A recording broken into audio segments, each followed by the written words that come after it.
Many of the gaming industry's most revered franchises have been around for decades, cultivating fans over scores of releases. But Halo has just 3 proper installments thus far, and a couple spin-offs, yet stands as one of the most powerful brands in the space. How did Bungie do it? Was Halo always a first-person shooter? How has Master Chief already become an icon? All this and more will be uncovered in Game Trailer's Halo Retrospective.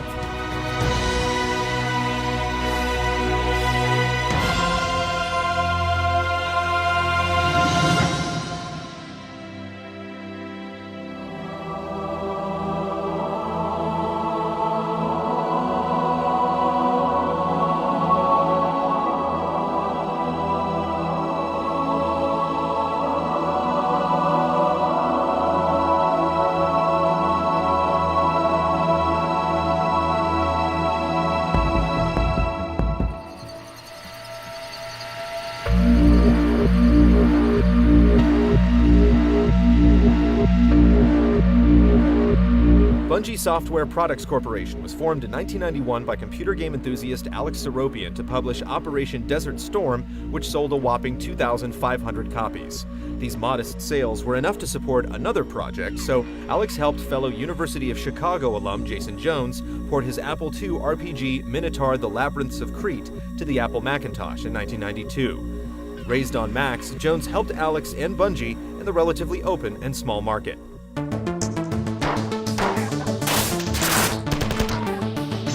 Inspired by id Software's work in first-person shooters, they followed Minotaur with a Special Forces adventure game called Pathways into Darkness. Alex produced the promotional material, while Jones handled the programming and wrote the story and manual. Their next shooter, Marathon, added dual-wielded weapons and real-time multiplayer voice chat. It was the company's first official foray into the realm of science fiction.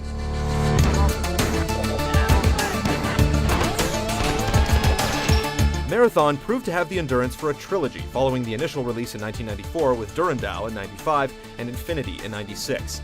Each sequel was a straightforward update with experimental advancements like the ability to change allies and enemies throughout the story and a pleasant suite of multiplayer modes. Infinity also came with applications used by Bungie to modify the game's resources, including levels, physics, sounds, and graphics, called Anvil and Forge.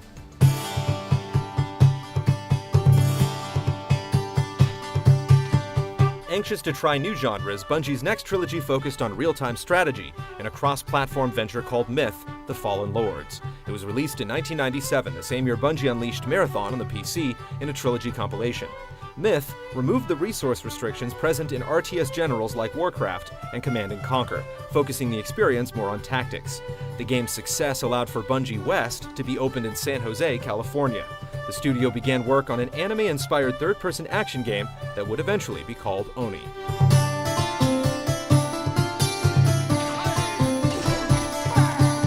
Myth 2: Soulblighter arrived in November of 1998.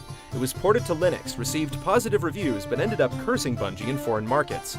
Asian versions of Myth 2 would wipe out a player's hard drive, a snafu that cost Bungie more than $1 million. Approaching the turn of the century, and in the wake of a financial disaster, Bungie knew it needed a blockbuster. It drafted a whole new galaxy of lore and began another shooter project, codenamed Monkey Nuts.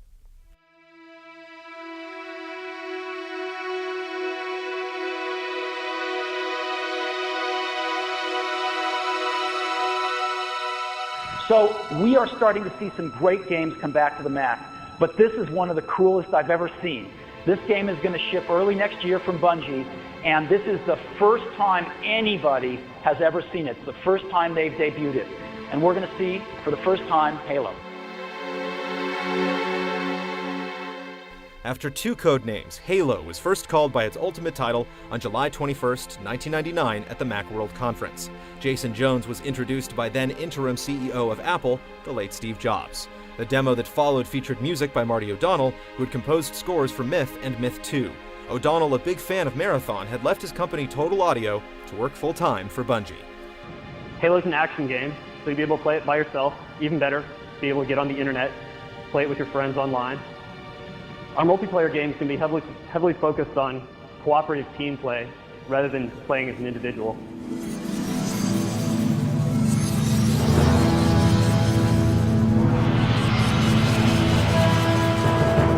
Everything at Macworld was rendered in real time on a Macintosh using OpenGL. The demo, representing Halo's alpha state, showed most of the vehicles available in the final game. Jobs said the shooter would ship early next year, but Bungie's future and fortune would take them in another direction. Either to cover their losses from Myth 2 or to realize their dreams of a larger-than-life multiplayer experience, Bungie was soon acquired by Microsoft. It was a unanimous decision within the company. Myth 3 and Bungie West's Oni were transferred to Take-Two Interactive, and Halo moved to a Windows and DirectX console project that had been in the works since 1998. The company also shortened its name to Bungie Studios.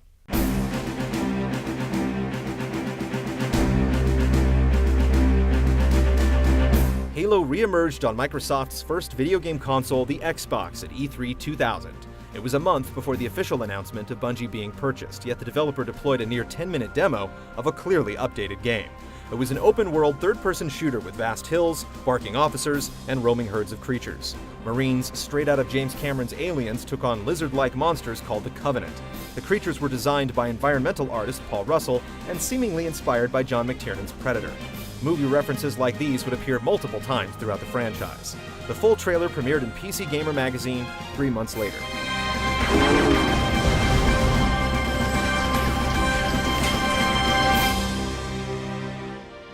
The first thing to change after Bungie's acquisition went public was the game's perspective to first person. Originally intended to include online multiplayer, the 2002 launch date for Xbox Live kept that from happening.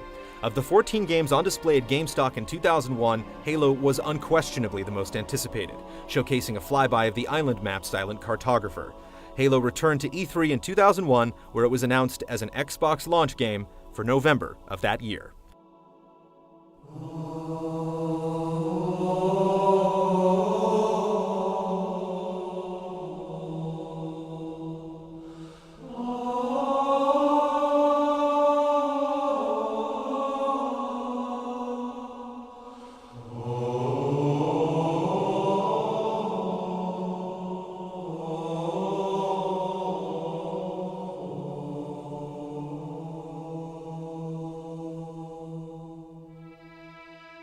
Halo was given the surname Combat Evolved before release by the marketing division at Microsoft over fears that Halo alone was not descriptive enough to be competitive in the genre.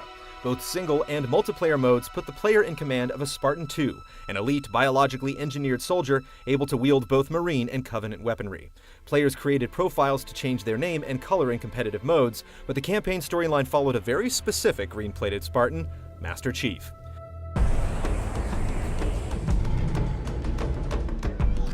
Those Marines could use some help, Chief. Do what you do best.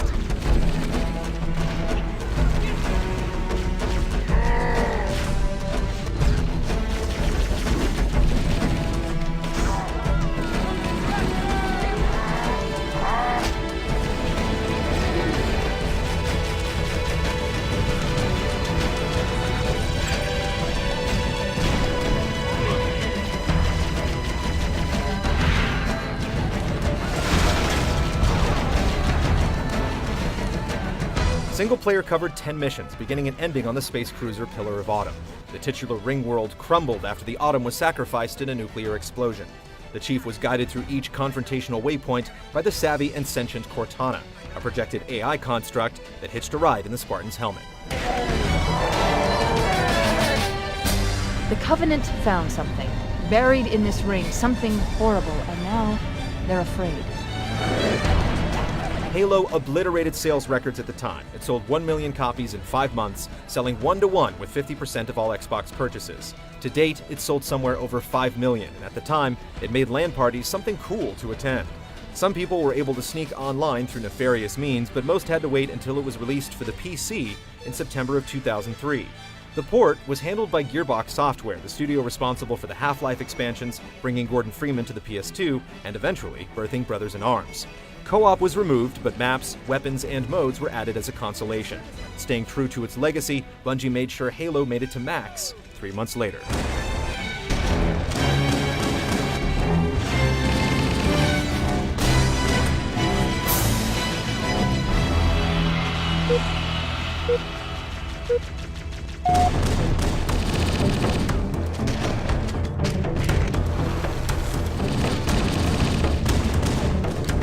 Halo sales were no match for Halo's community, which continued playing the game non-stop after release. A custom edition in 2004 brought an editing kit to the masses, similar to Bungie's earlier Marathon mod builder, and a new PC community exploded.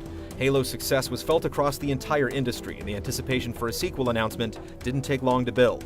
Halo was not originally designed as a trilogy, but the first chapter finished with a cliffhanger that could easily blossom into a 3-part chronicle of Master Chief versus the universe. Before Halo made a slip-space jump to the PC, Halo 2 was debuted at E3 in 2002. It would be playable at E3 in 2003. So we're going to show you Halo 2 today. I'm actually going to be playing it as best I can. But before we start, I just need to go over some safety regulations in case of fire or electrical storm or earthquake or something like that. Just be sure that you guys are safe. Stow it, son! These folks didn't wait in line to hear your lips flippity-flap. Knuckle up and get ready to dance, you pasty bastard! Yes, sir, Sergeant! What you good people are about to see is an operation in progress. This is a real-time feed. No smoke and mirrors, pre-recorded bullshit.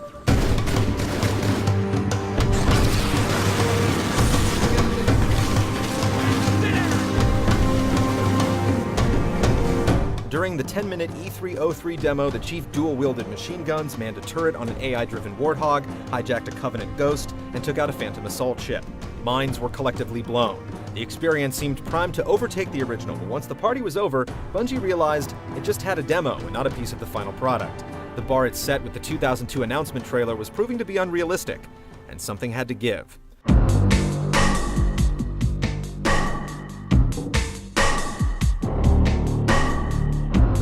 Bungie had an 18-month window to finish the game. At that point, it would face a hard deadline set by Microsoft for July 2004. A playable version of the game didn't surface for about a year after that E3 demo. To keep the hype going, a viral alternate reality game called I Love Bees was deployed in August of 2004.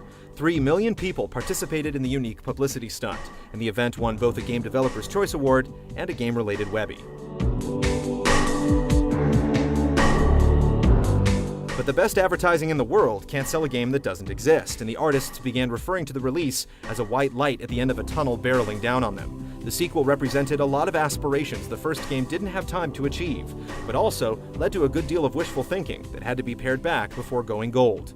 Halo 2 was deployed on November 9th, 2004.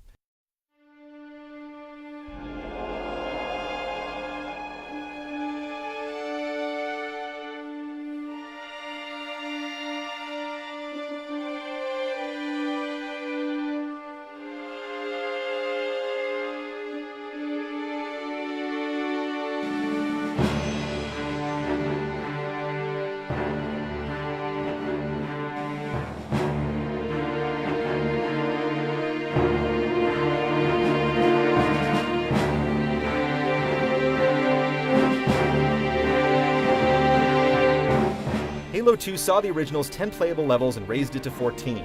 It introduced dozens of characters from both sides of the conflict, fleshing out the cast with voice actors like Keith David, Orlando Jones, David Cross, Michelle Rodriguez, and Ron Perlman. It extended past the reach of Master Chief by allowing players to occasionally take control of the Arbiter, a Covenant castaway punished for his failure to stop the destruction of the first game's sacred ring. The sequel embraced Xbox Live online multiplayer, and on top of providing new maps, weapons, and modes, it gave some arenas from Halo 1 an updated look.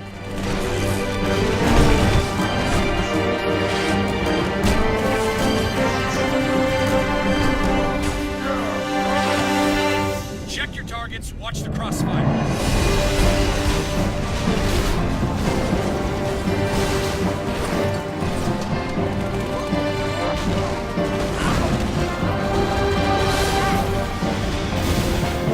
Halo 2 is the best-selling game for the Xbox, with over 6 million copies sold in the US, reaching over 500 million multiplayer games finished, and over 710 million hours logged in the first 2 years. A platinum-colored collector's edition was sold in addition to the standard box, boasting documentary footage and more packed-in backstory from the Covenant side of the struggle. The reviews for Halo 2 were mostly favorable, with much of the praise coming from those addicted to the meaty multiplayer. The extent of the criticisms came from performance hiccups when loading some of the cinemas and the general abruptness of the story's finale. Master Chief, you mind telling me what you're doing on that ship? Sir, finishing this fight.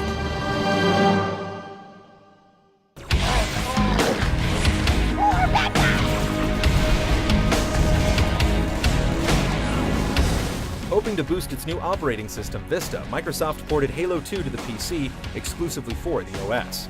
Halo 2 for Windows belatedly arrived in May of 2007. The wait was satiated by added live functionality, a map editor, and improved performance depending on the rig. The graphics bump was a moot point for some, as before Halo 2 shipped for the PC, Microsoft announced Halo 3. Game over.